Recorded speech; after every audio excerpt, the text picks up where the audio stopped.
सर्वांना सर्वप्रथम सविनय जय भीम आणि येणाऱ्या भारतीय प्रजासत्ताक दिनाच्या सर्वांना मी विवेक मधुकर वारभुवन मनपूर्वक शुभेच्छा देतो।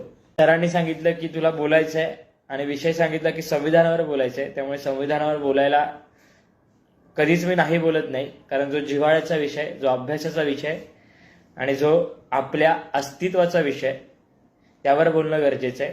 त्यामुळे मी संविधान आणि आजच्या तरुणांची जबाबदारी या विषयावर या फेसबुक सेशनच्या माध्यमातून आपल्याशी संवाद साधण्याचा प्रयत्न करेन।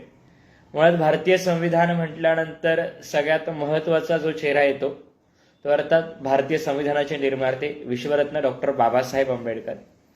ज्या महामानवानं या देशाला चालण्याचं बळ दिलं, आसमानात उडण्याचं बळ दिलं, ज्या महामानवाला या देश चालण्याचं तंत्र दिलं, ज्या महामानवाला वर्गाच्या बाहेर शिकावं लागलं, आणि त्याच महामानवानं या देशाचा मान राखणारं संविधान दिलं। त्यामुळे डॉक्टर बाबासाहेब आंबेडकर जिथं जिथं संविधान विषय येतो तिथे तिथं हे नाव तुम्हाला सगळ्यांनाच परिचयाचं येतं।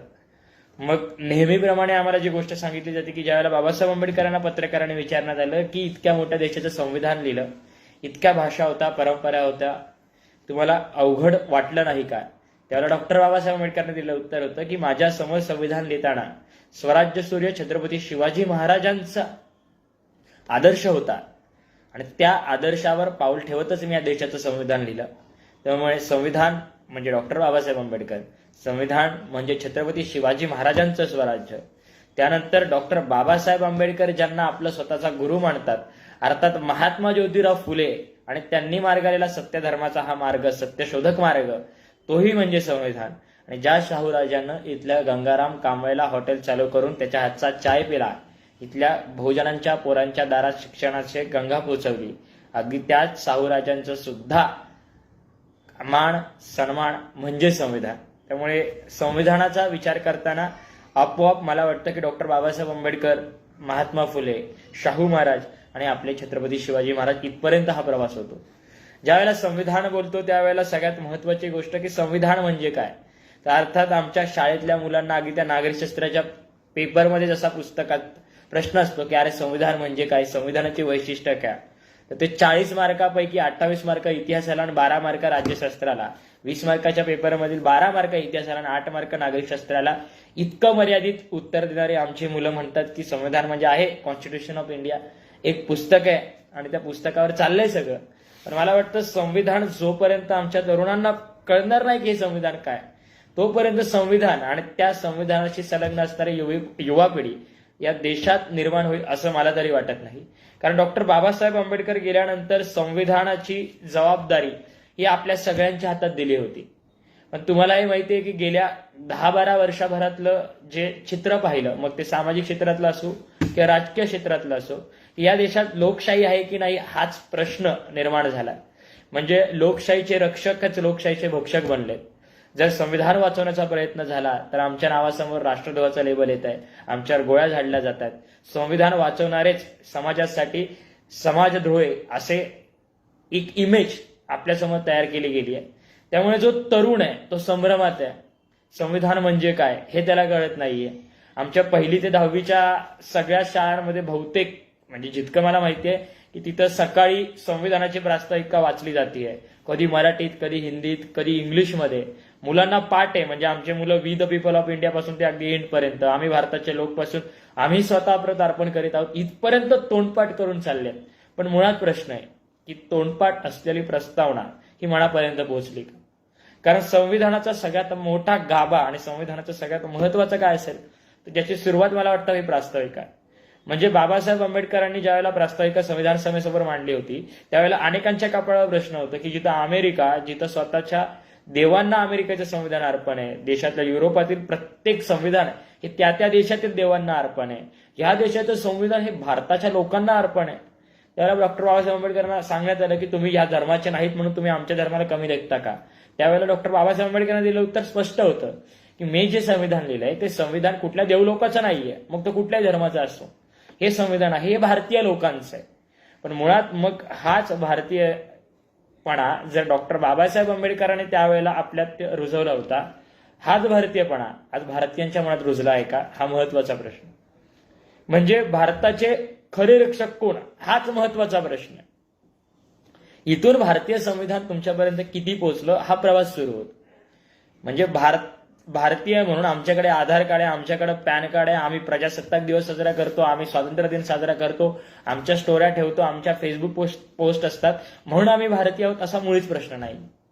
आपण भारतीय आहोत कारण आमच्याकडे इथं सगळ्या धर्माचे, सगळ्या पंथांचे, सगळ्या जातीचे लोक एकत्र राहतात आणि हे एकत्र बनूनच भारत बनतो. म्हणजे कुठल्या तरी भारत ही एका धर्माची मक्तेदारी आहे आणि आम्हाला बहुसंख्य असल्यामुळे आम्हाला ह्याच धर्माचं तत्वज्ञान इथे मांडायचं असा बोलणारा वर्ग जरी एकीकडे उद्याला येत असला तरी ह्या वर्गाला रोखण्यासाठी संविधानाने निर्माण केलेले हात हे फार काफी आहेत. आणि या भारताचं संविधानच जगासाठी तारण उपाय आहे. म्हणजे एक प्रसंग जिथं जिथं जातो की ज्या वेळेला बराक ओबामा भारतात आले, अमेरिकेला त्या काळात आम्ही खूप जुनी लोकशाही आहोत, जगाच्या क्षितिजावर इतिहासात आमच्या जुन्यापणाची नोंद ही सगळ्या जगाने घेतली असं त्यांचं ते म्हणणं होतं. त्यावेळेला बराक ओबामा आल्यानंतर त्यांनी मनमोहन सिंग यांना एक पुस्तक भेट दिली होती आणि त्या पुस्तकावरच्या पहिल्याच पानावर त्यांनी लिहून ठेवलं होतं की from oldest democracy to the largest democracy. पण मुळात भारतीयांचे काही अधिकारी असे असतात की ते फार हजरजबाबी असतात. त्या लिहिलेल्या पुस्तकाचं जे पहिलं पान आहे ते मनमोहन सिंगांसोबत असणाऱ्या येचुरींनी वाचलं. त्यावेळेला ते सचिव होते, IAS होते. त्यावेळेला त्यांनी वाचलं, ते हसले आणि त्यांनी ओबामांना सांगितलं की ओबामा जराशी तुमच्याकडून चूक झाली आहे. तुम्ही ह्यावर लिहिलंय की from oldest democracy to largest democracy. त्याचा अर्थ असा होतो की अमेरिकेची ही जुनी लोकशाही आहे, खूप पूर्वीची लोकशाही आहे आणि आम्ही जगातल्या सगळ्यात मोठ्या लोकशाहीला हे दान देतोय. पण तुम्हाला हे ओबामाला सांगत होते येचुरी की तुम्ही एका गोष्टीची नोंद घेणं गरजेचं आहे की जरी तुमची ओल्डेस्ट डेमोक्रेसी असली तरी तुमचं संविधान लागू केल्यानंतर कित्येक वर्षांनी तुम्ही तिकडच्या महिलांना मतदानाचा अधिकार दिला, तिथल्या कृष्णवर्ण्यांना अगदी 50-60 वर्ष उलटल्यानंतर मतदानाचा अधिकार दिला, त्यांना त्यांचे मूलभूत हक्क दिले. ज्या दिवशी भारतात संविधान लागू झालं, या दिवशी भारतात लोकशाही लागू झाली, अगदी त्याच सकाळपासून अर्थात 26 जानेवारी 1950 पासून भारतीयानं या भारतात असणाऱ्या प्रत्येकाला समान अधिकार, मतदानाचा अधिकार, धर्म, पंथ, जात हे बाजूला सोडून समानतेचा अधिकार दिला होता. जरी तुम्ही म्हणत असला की तुमची ओल्डेस्ट डेमोक्रेसी आहे, पण ओल्डेस्ट असताना तुमच्या डेमोक्रेसीला जी मूल्य लागतात तीच अमेरिकेत नव्हती. पण भारतीय संविधानानं ती तेव्हापासून निर्माण केली. मला वाटतं फ्रॉम ओल्डेस्ट म्हणताना सुद्धा भारतीयच लोकशाही आमच्या लक्षात येते आणि लार्जेस्ट म्हणताना सुद्धा भारतीयच लोकशाही माझ्या डोळ्यासमोर येते. मला वाटतं येचुरींचं हेच उत्तर फार समर्पक आहे की ज्या वेळेला बाबासाहेब आंबेडकर या लोकशाहीची निर्मिती करतात, हे संविधान निर्माण करतात, त्यावेळेला ते सर्वांना समान ठेवतात. आमच्या तरुणांना हे सांगणं गरजेचं आहे की लोकशाही समोर सगळेच समान आहेत. आम्हाला शिक्षणाचा अधिकार आहे, आम्हाला बोलण्याचा अधिकार आहे, आम्हाला फिरण्याचा अधिकार आहे. तुम्ही जर आमच्या तरुणांना म्हणजे माझ्यासारख्या विद्यार्थ्याला तुम्ही एका नागरिकशास्त्राच्या पुस्तकात संविधान नावाचा एक धडा देऊन अब्राहम लिंकन संविधानाबद्दल असं बोलतात, मग हे असं बोलतात, तसं बोलतात, हे सांगण्यापेक्षा संविधान म्हणजे काय तूच शोध असं सांगेल, त्यावेळेला इकडचा तरुण संविधान म्हणजे नेमकं काय हे शोधण्याचा प्रयत्न करेल. मला वाटतं संविधान म्हणजे हे पुस्तक नाहीये, तो जगण्याचा मार्ग आहे. आता संविधानाचं पुस्तक जोपर्यंत इथला तरुण युवक उघडून पाहणार नाही तोपर्यंत संविधान हे त्याला हे पुस्तकच वाटेल. आणि अगदी तो शालेय पाठ्यपुस्तकांकडे आपल्याला इंटरेस्ट नाही म्हणून दुर्लक्ष करतो, अगदी संविधानाकडे सुद्धा त्याचा तसाच कल जाऊ शकतो.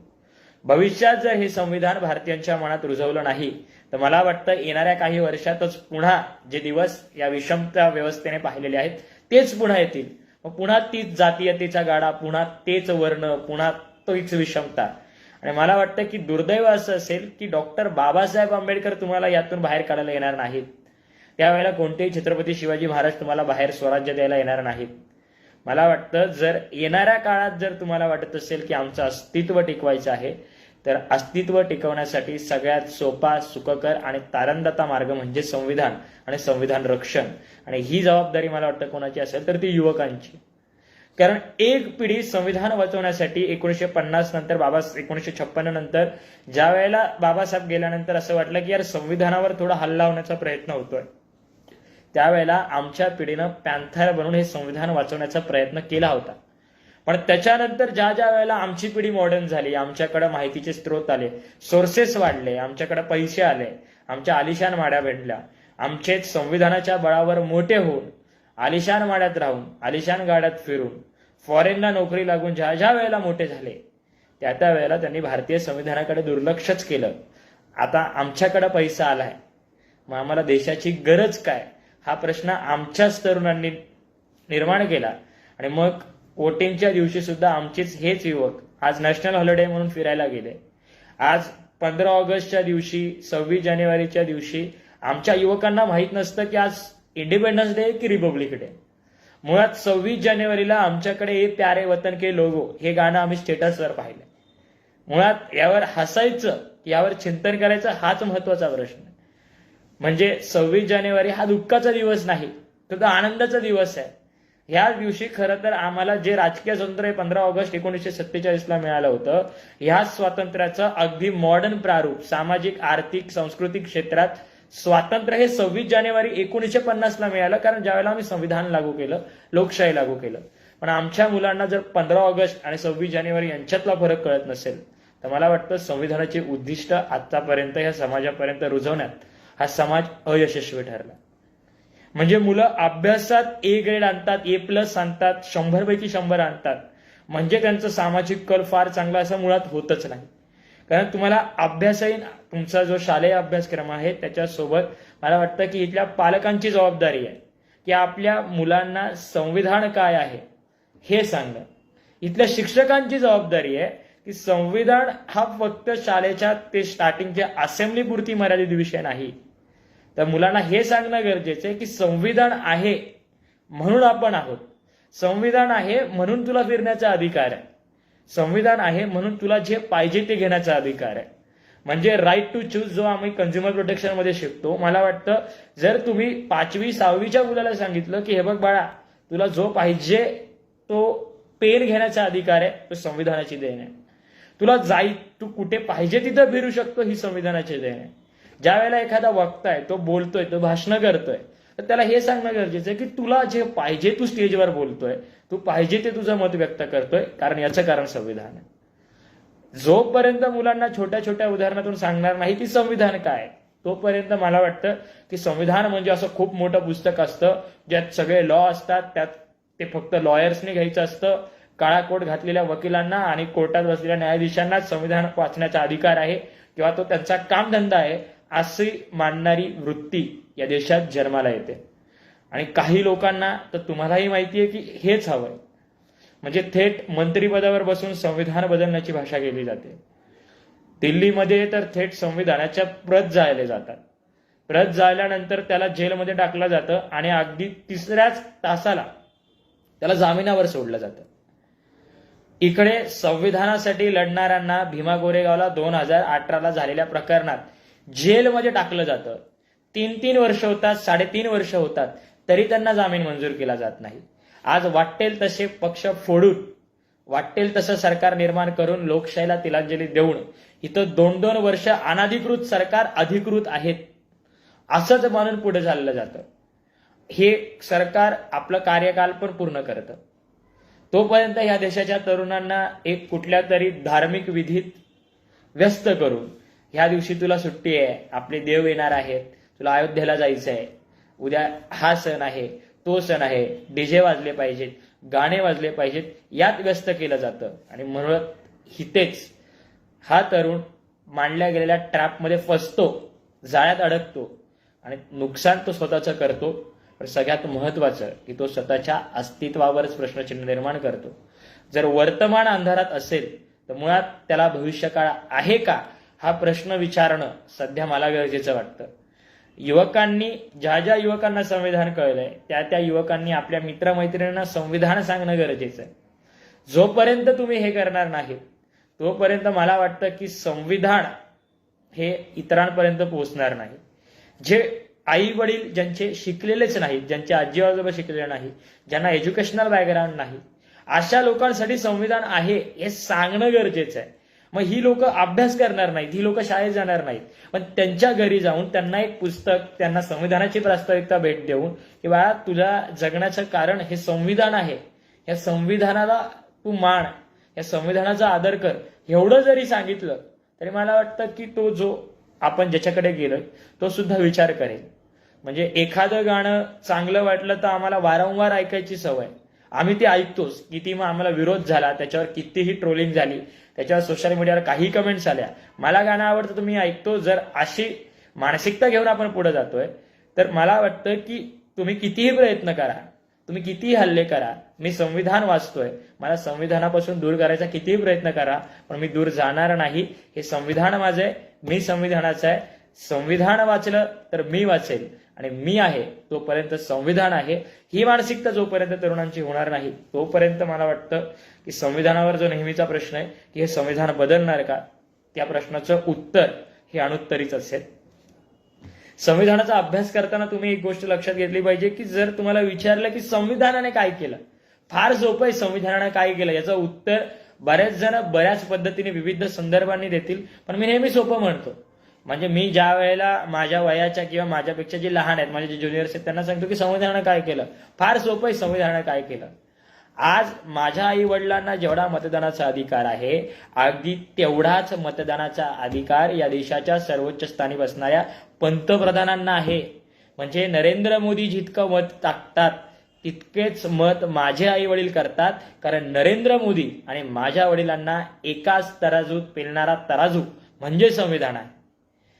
दुसरा संदर्भ नेहमीच सांगतो की तुमच्याकडं फॉरेन कार्स फिरवणारे असतील, BMW आहे, मर्सिडीज आहे, असे फिरणारे लोक असू द्या, किंवा मग एखाद्या झोपडपट्टीत राहणारा ज्याला अंगावर घालायला कपडे सुद्धा नाहीत असा एखादा गरीब माणूस असू द्या, ज्या वेळेला आमच्याकडं निवडणुकीचं बिगुल वाजतं त्यावेळेला आमचे नेते ह्या मर्सिडीज पासून ते ह्या भिकाऱ्यापर्यंत जातात आणि त्यांना एकच बोलतात की मालक आमच्यावर नजर असू द्या, आम्ही निवडणुकीला उभे आहोत. म्हणजे काय, तर तुमच्याकडे कितीही पैसा असला तरी तुम्हाला निवडणुकीसाठी या देशाच्या गोरगरीब कष्टकरी शेतकरी कामगार यांच्या पाया पडावंच लागतं.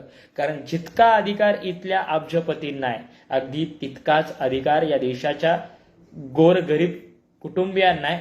हे संविधानाने निर्माण केलंय, हे संविधानाची देण आहे, हे सांगणं गरजेचं आहे. मुळात इलेक्शनच्या दिवशी आमच्याकडं पब्लिक हॉलिडे म्हणून फिरणाऱ्याने एक गोष्ट लक्षात ठेवावी की मतदानाचा अधिकार फार महत्वाचा आहे. जिथं राजा राणीच्या पोटातून, इथे राणीच्या पोटातून जन्माला येणारा राजा आणि मतदान पेटीतून निर्माला येणारा राजा यात फरक आहे. मतदान पेटीतून आलेला राजा हा लोकमतातून आलेला असतो.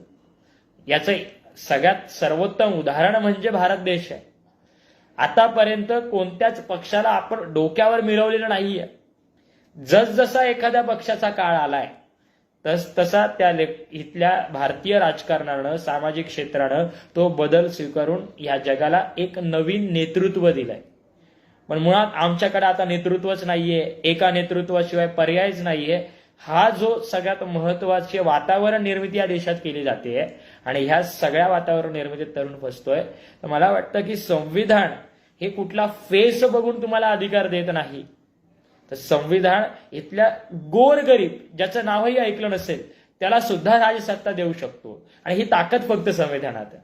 म्हणजे तुम्ही जे म्हणतायत की भारतात सध्या विषमता वाढली आहे, एकाच धर्माचा, एकाच पंथाचा, एकाच जातीचा जास्त प्रभाव दिसू लागलाय, हा जर प्रभाव कमी करायचा असेल तर सोपं आहे की संविधानात दिलेल्या तत्वांची पेरणी, जशी आम्ही शेतात पेरणी करतो अगदी तशी शेती जर शेतात मूल्यांची पेरणी आमच्या मनात झाली तर मला वाटतं येणाऱ्या 5-6 वर्षात कोणी या देशाच्या संविधानावर प्रश्नचिन्ह निर्माणच करणार नाही. पण मुळात संविधान काय हा प्रश्न अगदी तोच पुन्हा एकदा सगळ्यांच्या मनात आहे की संविधान काय. म्हणजे एकमेव संविधान जे चालू होतंय, आम्ही भारताचे लोक, आम्ही म्हणताना बाबासाहेब मी भारताचा नागरिक हे वाक्य वापरत नाहीत. आम्ही म्हणजे मी पण, आम्ही म्हणजे तुम्ही पण, आम्ही म्हणजे या देशाचा राष्ट्रपती पण आणि या देशातला तो गोरगरीब पण. मुळात हे संविधान आम्ही भारताचे लोक इथून चालू होऊन आम्ही स्वतः प्रतार्पण करीत आहोत. म्हणजे काय, तर संविधान हे आमच्यासाठी आहे, आमच्या अधिकारांची माहिती देणार आहे, आमच्या जबाबदाऱ्यांची माहिती देणार आहे. आणि सगळ्यात महत्वाचं हे संविधान हे आम्हीच लिहून आम्हालाच सांगतोय की तुला ह्या संविधानाप्रमाणे वागायचं. अगदी 10वीच्या इतिहासाच्या पुस्तकात ते कार्नेलियामध्ये राज्यशास्त्रामध्ये ते लिहितात की constitution is a living document. मला वाटतं yes, it is a living document. जरी त्याला चालता येत नसेल, जरी त्याला बोलता येत नसेल, तर संविधानामुळे आपल्याला बोलण्याचा अधिकार मिळाला, संविधानामुळे आपल्याला समाजात सन्मानाने चालण्याचा अधिकार मिळाला. उद्या जर हे संविधान नष्ट करण्याचा प्रयत्न कुठल्या प्रवृत्तीने केला तर आपलं काय होणार आहे याचं भान इथल्या समाजमानाला येणं गरजेचं. तरुणांनी हे संविधान तळागाळात पोहोचवणं गरजेचं आहे. म्हणजे ज्यांना संविधानच माहिती नाहीये त्यांना सांगणं गरजेचं आहे की अरे तुम्ही ज्या धर्माला मानतात त्या धर्माचं सुद्धा एक पुस्तक आहे. तुम्ही कधी ना कधीतरी काहीतरी ऐकलेलं असतं. तुम्ही जर त्या धर्माच्या पुस्तकाला मानत असाल तर हे तर देशाचे महत्वाचं पुस्तक आहे. ह्यात एक धर्म, एक जात, एक पंथ नाही. इथं सारे धर्म, सारे जाती, सारे पंथ आहेत. ज्या वेळेला संविधानाची निर्मिती करण्यात आली तर तुम्ही त्यावेळेला दिसतं की अगदी 12व्या पासून ते 31-32 पर्यंत आमचे मूलभूत अधिकार दिले. मूलभूत अधिकार म्हणजे काय? तर जन्मल्यानंतर जे अधिकार प्राप्त होतात ते मूलभूत अधिकार, ते कंपल्सरी आहेत. त्यात महत्वाचा अधिकार आर्टिकल 15 समतेचा अधिकार आहे. आर्टिकल 16 जो तुम्हाला शिक्षणाचा अधिकार देतोय. हे दोन्ही अधिकारांमध्ये इथल्या तरुणांना सांगणं गरजेचं आहे की अरे जे हे अधिकार आहेत हे तुझ्यासाठी आहेत. संविधानाच्या पानांवर असलेले अधिकार हे तू वाचावेत आणि त्या अधिकारांची अंमलबजावणी तुझ्या आयुष्यात करावी म्हणून संविधान आहे. संविधान फक्त कोर्टात न्यायालयीन कामांसाठी वापरलं जात नाही. संविधान फक्त ऍडमिनिस्ट्रेटिव्ह वर्कसाठी वापरलं जात नाही. संविधान या देशाच्या नागरिकाचे जे पाय आहेत ते जमिनीवर घट्ट ठेवतं आणि याच भारतीय माणसांना आकाश कार्यकर्तृत्वानं आणि आपल्या ध्येय धोरणांच्या बळावर दाखवण्याचं काम संविधान करतं.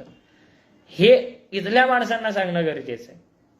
त्यासाठी संविधान वाचणं गरजेचं आहे आणि त्यासाठी संविधान जगणं गरजेचं आहे.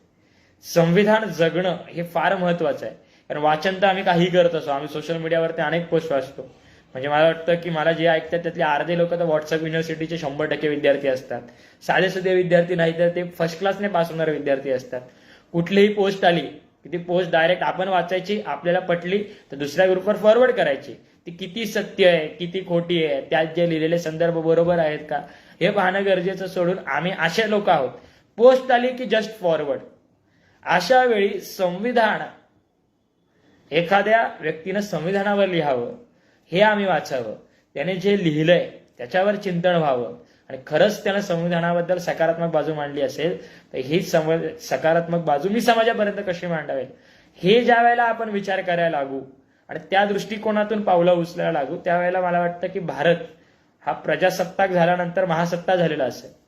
म्हणजे इथं प्रजेची सत्ता आहे असं बोलणं फार सोपं वाटतं, पण आपल्याला हे माहिती आहे की आपली मीडिया जो लोकशाहीचा चौथा स्तंभ आहे ती सध्या कोणाच्या दावणीला बांधली गेली आहे. जे प्रसार माध्यम आहेत की प्रचार माध्यम आहेत हाच प्रश्न आहे. म्हणजे मी खांडेकर सरांचे नेहमी आभार मानतो की कोविड टाइम पासून बहुजन संघटक हे फेसबुक पेज चालू करून इथल्या विचारवंतांना तुम्ही मत मांडण्याचं जे व्यासपीठ निर्माण करून देते सर हे फार महत्वाचं आहे. कारण इथं बोलणारे आहेत, संविधान वाचवणारे आहेत, आंबेडकर मानणारे आहेत, फुले, शाहू, शिवाजी महाराज टिकवणारे आहेत, यांचा मार्ग दाखवणारे आहेत. पण हा मार्ग दाखवण्यासाठी लागणारं व्यासपीठ यांना उपलब्ध होत नाही. कारण आमच्याकडे असणारी प्रसारमाध्यमे त्याची दखल घेत नाही. आमच्या प्रसारमाध्यमांना सध्या TRP वाढवण्यासाठी लागणारा मसाला हा वैचारिक क्रांतीतून होणार नाही याचं भान त्यांना आहेच. म्हणून की काय मग अगदी एक बातमी दाखवली म्हणून एका न्यूज चॅनलला थेट 30 दिवसांची बंदी आणली जाते. काही पत्रकारांना मीडियामधून काढून टाकलं जातं. काही पत्रकारांवर हल्ले होतात. मग गौरी लंकेश केला जातो. कुठल्या विचारवंतांनी सत्य मांडलं मग हे सत्य ऐकण्याची आमच्या समाजाकडे पात्रता नसते. मग यांच्या कानातून रक्त यायला लागतं. मग यांच्या बंदुका पुन्हा उभारतात आणि आमच्याकडे गोविंद पानसरे आणि नरेंद्र दाभोळकर केला जातो. मग एखादा विद्यार्थी हा गोर गरीब कष्टकरी संविधान हातात घेऊन लढायला येतो.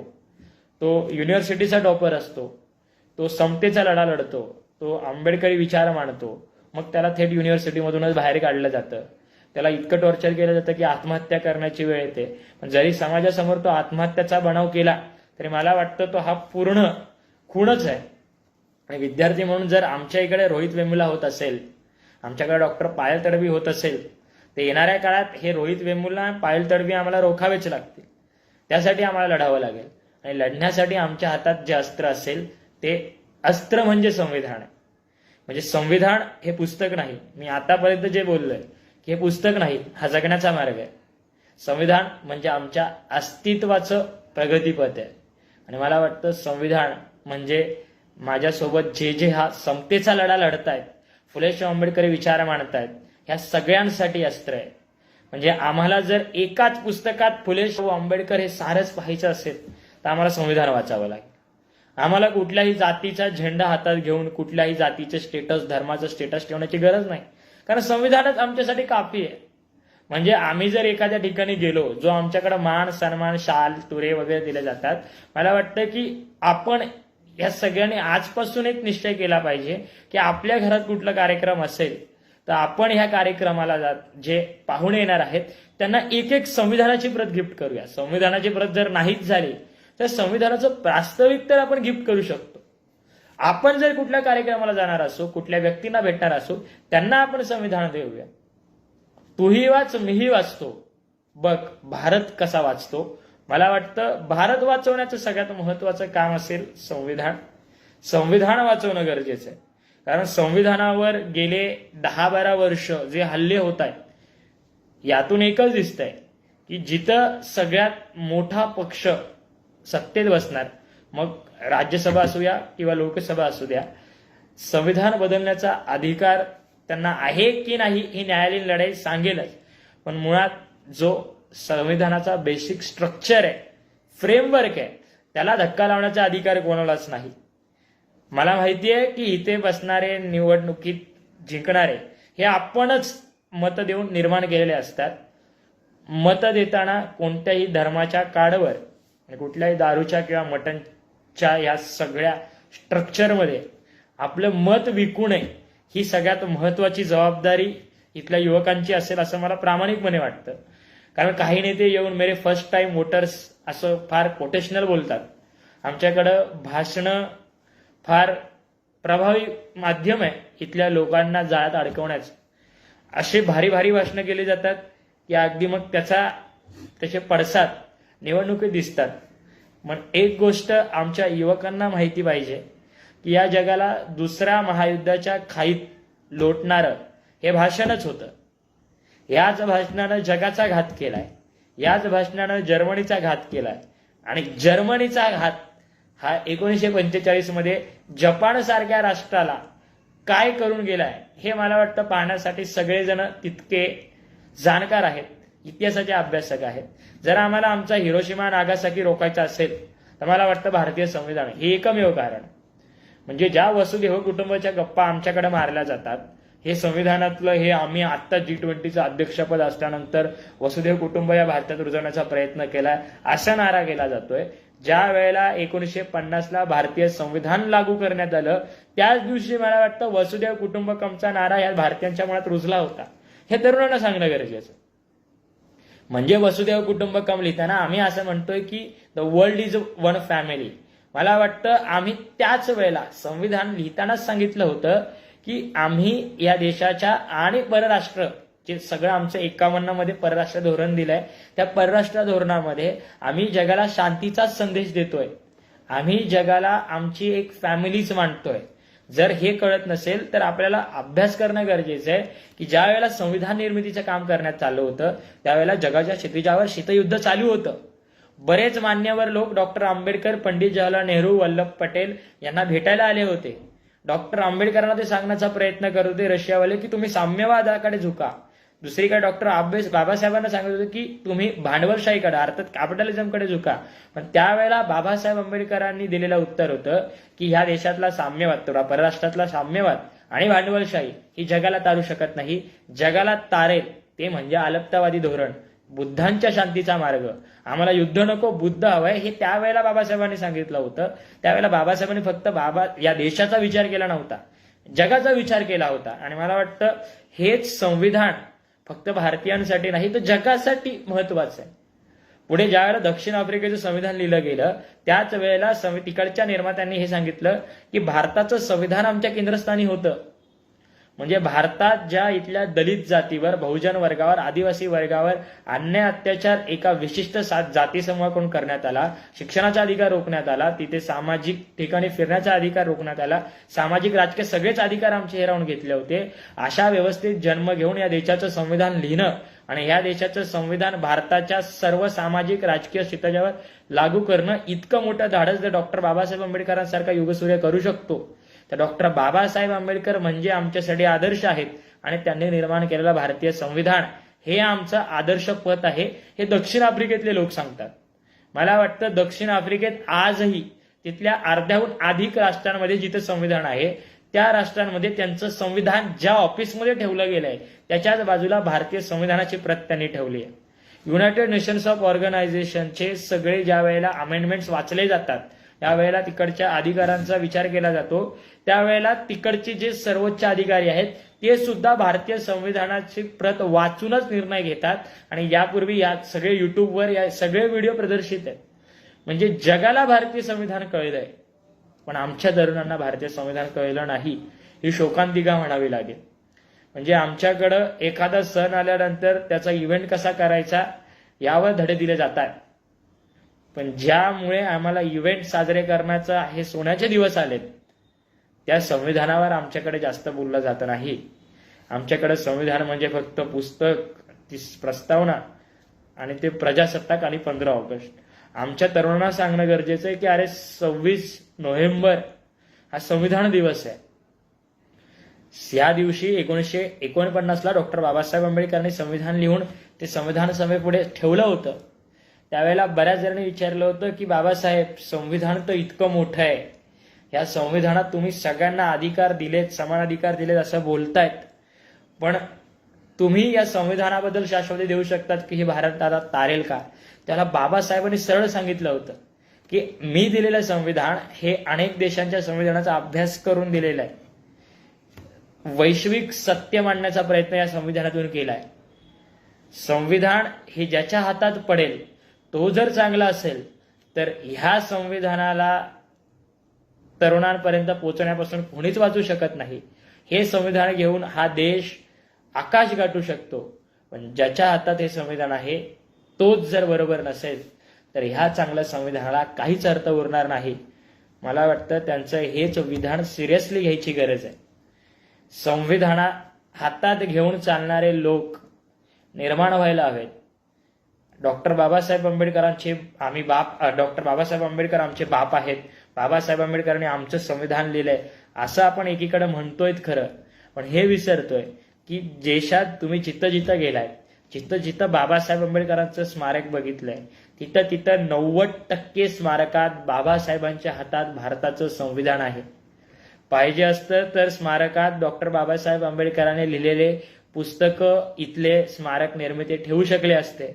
अशी बरीच पुस्तकं आहेत की ज्यांनी बाबासाहेब आंबेडकरांनी लिहिले, अशी बरीच पुस्तकं आहेत की ज्यांच्यामुळे आपल्या आयुष्याचं सोनं झालंय. पण इतक्या सगळ्या पुस्तकांची मांदियाळी सोबत असताना बाबासाहेबांच्या हाती संविधानच काय याचं उत्तर जर मला वाटतं आपल्या तरुणांनी शोधलं तर तो दिवस या समाजासाठी, या राज्यासाठी आणि पर्यायाने या देशासाठी सगळ्यात महत्वाचा दिवस असेल. बाबासाहेब शिका, संघटित व्हा आणि संघर्ष करा म्हणतात. मला वाटतं आमची मुलं शिकायला लागलीत.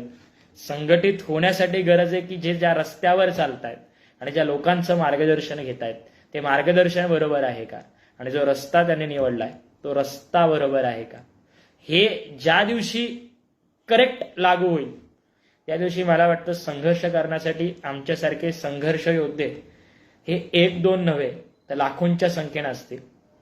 मग व्यवस्था कितीही कठोर झाली, आमचे कितीही अधिकार ओढण्याचा प्रयत्न केला, प्रसारमाध्यमांनी आम्हाला रोखण्याचा प्रयत्न केला, नावासमोर कितीही राष्ट्रद्रोहाची लेबल लागले, तरी मला वाटतं आपली माणसं, आपली पोरं, आपली चळवळ ही लढत राहील. आपण पॅन्थर देणारे लोक आहोत. म्हणजे जे म्हटले होते की तुम्हाला पाणी पिण्याचा अधिकार नाही, आता आमच्याकडं समाजातला 99% समाज हा बिस्लरीचं पाणी पितो. आम्हाला रस्त्याने चालायचा अधिकार नव्हता, आमची सावलीचाही विटाळ्या व्यवस्थेला व्हायचा. आम्ही गाव कुसाबाहेर आमचे बंगले होते. आता मला वाटतं की आपल्या समाजातला किमान 70% समाज हा फ्लॅट्समध्ये राहतो.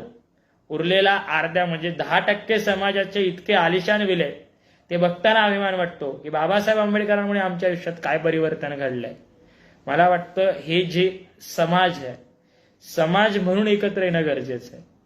जे म्हणतात की संविधान वाचवण्यासाठी देशातील सगळ्या तरुणांनी एकत्र यायला हवं, सगळ्या तरुणांनी एकत्र यायला हवं, पण सगळे तरुण येण्याआधी ज्या समाजासाठी डॉक्टर बाबासाहेब आंबेडकर अहोरात्र झटले, दिनरात एकत्र केला, ज्या समाजासाठी, ज्या समाजाच्या अधिकारांसाठी, अस्तित्वासाठी डॉक्टर बाबासाहेब आंबेडकरांनी एवढा मोठा संघर्ष केला, त्या समाजातील तरुणांनी संविधान वाचवण्यासाठी रस्त्यावर उतरावं, ही इतकीच अपेक्षा एक तरुण म्हणून मी व्यक्त करतो. कोणीतरी येईल आपल्याला वाचवेल, कोणीतरी येईल संविधान वाचवेल, सत्ता परिवर्तन होईल म्हणून संविधान वाचेल, या भोळ्या मानसिकतेवर राहण्यापेक्षा मी एकटाच कापी असेल, मी माझं संविधान वाचवेल, मी माझा समाज वाचवेल, मी डॉक्टर बाबासाहेब आंबेडकरांचा विचार वाचवेल, हे ज्या दिवशी समाजापर्यंत पोहोचेल ना, त्या दिवशी मला वाटतं की तो दिवस या देशाच्या इतिहासातला सगळ्यात मोठा दिवस असेल. डॉक्टर बाबासाहेब आंबेडकरांची जयंती, महापरिनिर्वाण हे आपण साजरे करणारच आहोत, पण डॉक्टर बाबासाहेब आंबेडकरांना दिलेला सगळ्यात मोठा सन्मान किंवा आदरांजली काय असेल तर डॉक्टर बाबासाहेब आंबेडकरांनी लिहिलेलं संविधान ह्या देशाच्या कानाकोपऱ्यात जिथं प्रकाशही पोचत नाही तिथपर्यंत पोहोचलेलं असेल, त्यावेळेला डॉक्टर बाबासाहेब आंबेडकरांना दिलेली आदरांजली ही खरी असेल.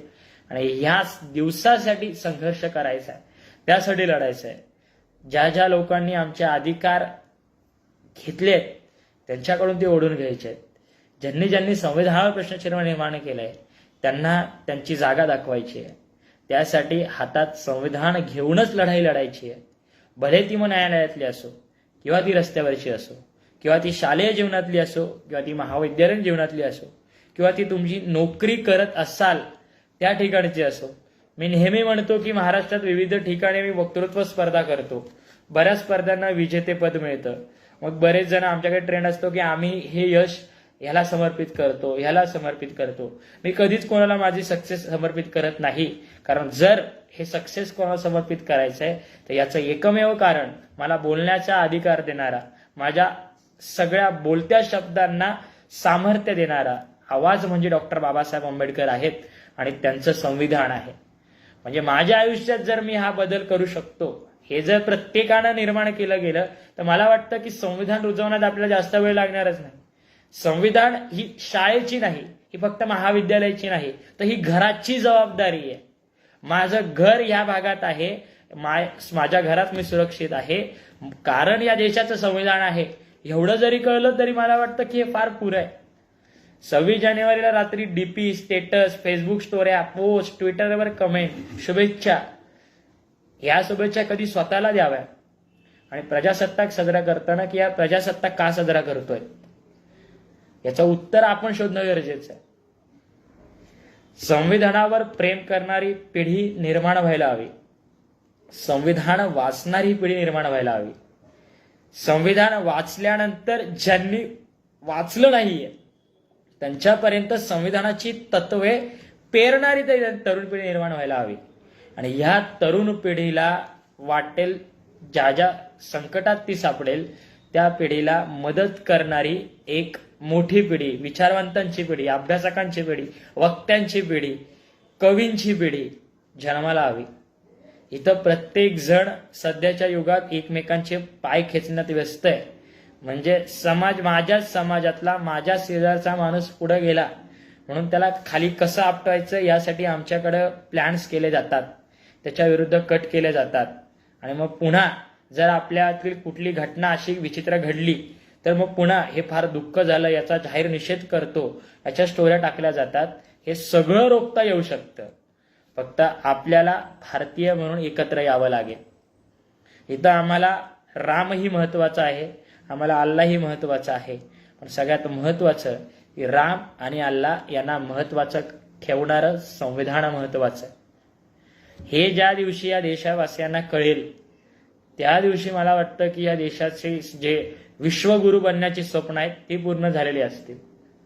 इथं आमच्याकडं प्रत्येक धर्माचा, इथं मंदिराला, मस्जिदीला, चर्चला, इकडच्या गुरुद्वारांना जे स्वातंत्र्य दिलं गेलंय हे स्वातंत्र्य हे भारतीय संविधानाचे देण आहे, याचं भान आपल्याला येणं गरजेचं आहे. जोपर्यंत येणार नाही तोपर्यंत काळ वैऱ्याचा असेल. आमचे पुढची पिढी म्हणजे माझे आई वडील, माझे जे सगळे पुढचे आहेत, पुढची जनरेशन आहे, ती नेहमी सांगायचे की विवेक, रात्र वैऱ्याची आहे, लढावं लागेल, झुंजावं लागेल. पण आता जसं जसं मला कळलंय की जसं मी आता महाराष्ट्रभर फिरतोय, जे प्रसंग ऐकतोय, देशभरात घडणाऱ्या घटना पाहतोय, लोकशाहीचं वस्त्रहरण पाहतोय, प्रसार माध्यमांची भूमिका पाहतोय, विचारवंतांचा खूण पाहतोय, मला वाटतं की रात्र तर वैऱ्याची आहेच, पण सध्या दिवस सुद्धा वैऱ्याचा झाला. पण घाबरून जायची गरज नाही, कारण आमच्या बापानं अंधाराला जाणारा प्रकाश हा संविधानाच्या रूपानं आम्हाला दिलाय. फक्त हा दिवा पेटवण्याची गरज आहे, या दिव्याला योग्य त्या ठिकाणी लावण्याची गरज आहे. जो दिवा आम्ही घराच्या अगदी बंदिस्त खोलीत बंद केला होता तो काढावा लागेल. माझ्या घरात संविधान आहे पण मी वाचलं नाहीये असं कोणीच बोलता कामा नये. माझ्या घरात संविधान आहे, मी संविधान वाचलंय ही बोलणारी पिढी निर्माण व्हायला हवी. माझ्या घरात संविधान नाही, बाबा एखाद्या वेळेस माझा बर्थडे नका साजरा करू, मला एखादे कपडे नका घेऊ, पण माझा आपल्या घरात एक संविधान आणा असे बोलणारी युवा पिढी निर्माण व्हायला हवी. मला संविधानातील अधिकारांवर अभ्यास करायचा आहे, मला ह्युमन राईट्सवर PhD करायची आहे, मला संविधानातील मूलभूत अधिकारांचं संशोधन करायचं आहे, मला ह्या देशाचं संविधान जे निर्माण केलं गेलंय यावर एखादा शोध निबंध लिहायचा आहे. हे बोलणारे जोपर्यंत आपल्याकडे असतील तोपर्यंत संविधानाचं कार्यकाल हा अबाधित असेल. संविधान वाचवणारे आहेत, फक्त ह्या वाचवणाऱ्यांसोबत आपण सुद्धा जाऊन सहभागी होऊन हे संविधान इतरांच्या मनात पोचवण्याचा प्रयत्न करावा. कारण अगदी रमेश बुरबुरे जसं म्हणतात की रक्षा तुझी न माझी सारेच करते, रक्षा तुला जे पाहिजे ते सारेच दान करते आणि रक्षा तुझी न माझी हे संविधान करते. मला वाटतं आतापर्यंत संविधानानं तुमची रक्षा केली, संविधानानं तुम्हाला सोन्याचे दिवस दाखवले. आता ज्या वेळेला ह्याच संविधानावर काही प्रश्नचिन्ह निर्माण केले जात आहेत तर ह्या संविधान रक्षणाची जबाबदारी आपली असेल. एक समाज म्हणून, डॉक्टर बाबासाहेब आंबेडकरांची लेकरं म्हणून, ज्योतिबानं दिलेल्या सत्य शोधकाच्या मार्गावर मार्गक्रमण करणारे प्रवास मार्गी म्हणून आणि छत्रपती शिवाजी महाराजांचे अनुयायी म्हणून आपल्या सगळ्यांना एकत्र यावं लागेल, लढावं लागेल. आरक्षण हा वादाचा विषय नाही.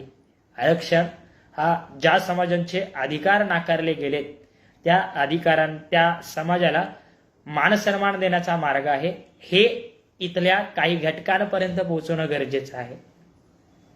संविधानात काही प्रोव्हिजन्स आहेत, काही स्पेशल ऍक्ट्स आहेत. ते स्पेशल ऍक्ट म्हणजे हे विषमता निर्मिती करण्यासाठी केलेत. असा जो एक वर्ग प्रसार माध्यमातून, डिजिटल मीडियातून सांगतोय, त्यांना सांगणं गरजेचं आहे की तुम्ही आधी वाचा.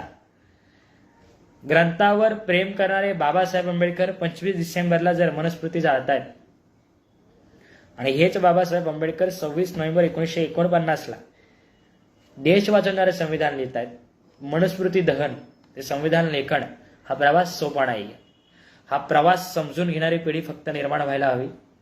हा संघर्ष फक्त एकाचा नाही, हा संघर्ष सकल जाती समूहांचा आहे, समाजाचा आहे, राज्याचा आहे आणि पर्यायानं देशाचा आहे. जिथं जग इस्रायल पॅलेस्टाईन, रशिया युक्रेन अशा लढ्यात व्यस्त आहे, तिथं आपण युद्ध नाही तर बुद्ध सांगणारे लोक आहोत. आणि हा बुद्धाचा संदेश देणारा भारतीय संविधान आहे, याचं भान तुम्हा सगळ्यांना येवो एवढाच आशावाद व्यक्त करतो. आणि जाताना फक्त माझ्याच कवितेचा शेवट इतकाच की शब्दांच्या सामर्थ्यानं माझ्या विषमतेचा डोंगर खचला पाहिजे. शब्दांच्या सामर्थ्यानं माझ्या विषमतेचा डोंगर खचला पाहिजे. बोलू किंवा जाती धर्मावर नंतर, आधी भारत वाचला पाहिजे, आधी भारत वाचला पाहिजे. मला वाटतं भारत वाचवण्याचं यशस्वी अस्त्र म्हणजे भारतीय संविधान आहे.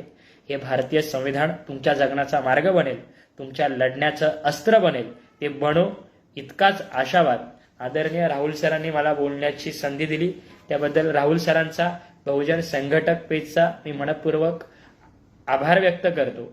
पुन्हा एकदा बहुजन संघटकला जे ऐकतायत मला त्यांचे सुद्धा आभार व्यक्त करतो. आपण लढूया, आपण जिंकूया आणि बाबासाहेब आंबेडकरांना दिलेलं संविधान वाचूया. आणि ती वाचवू. एवढंच. बाकी आभार.